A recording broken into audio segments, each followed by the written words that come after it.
Power ഒന്നും മനസ്സിലാക്കണമെങ്കിൽ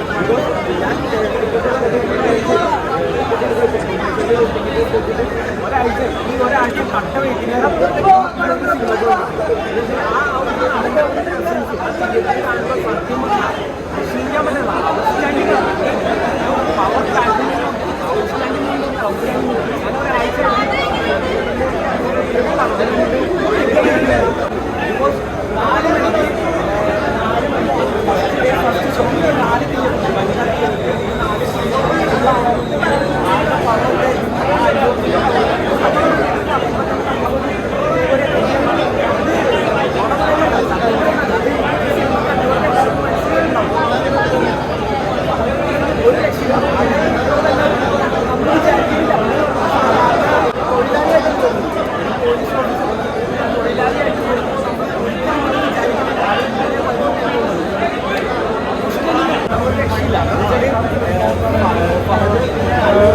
ഞാൻ സത്യം പറഞ്ഞാൽ വനിതാ തിയേറ്ററിൽ നിങ്ങൾക്കെന്നെ അറിയാൻ പറ്റും. വനിതാ തിയേറ്ററിൽ ഫസ്റ്റ് ഡേ ഫസ്റ്റ് ഷോ 4 മണിക്ക് 4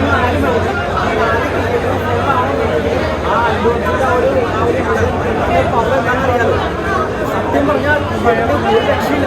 4 മണിക്ക് ഞാൻ സത്യം പറഞ്ഞാൽ ഒരു സിനിമയ്ക്ക് വേണ്ടിയിട്ട് ഇത്രയും ദിവസം ഞാൻ വൈകിട്ടുണ്ട്. ടിക്കറ്റ് എടുത്ത് ഒരാഴ്ച കൊണ്ട് സിനിമയ്ക്ക് വേണ്ടിയിട്ട് കട്ട വയ്ക്കുന്ന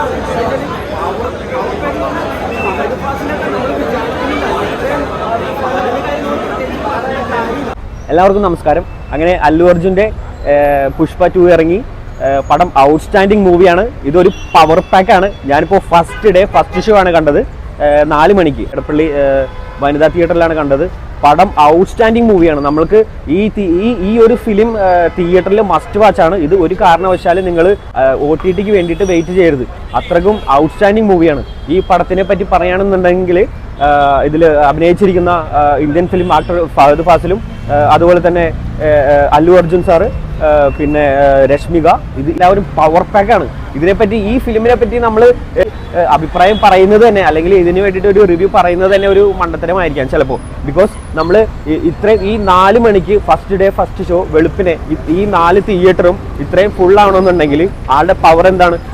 അത് തന്നെയാണ് ഈ സിനിമയുടെ ഏറ്റവും വലിയ വിജയം. എന്തായാലും നിങ്ങൾക്ക് ധൈര്യമായിട്ട് വന്ന് കാണാൻ പറ്റിയ കിഡിലൻ മൂവിയാണ്. ഈ ഫിലിം കണ്ടു കഴിഞ്ഞാൽ നിങ്ങൾക്ക് ഒരു പ്രത്യേക ഒരു എനർജിയാണ് നമ്മൾ ഈ ഫിലിം കാണുമ്പോൾ തന്നെ നമുക്ക് കിട്ടുന്നത്. ഒരു പ്രത്യേക ഒരു എനർജിയാണ് ആളെ കാണുമ്പോൾ തന്നെ നമുക്ക് കിട്ടുന്നത്.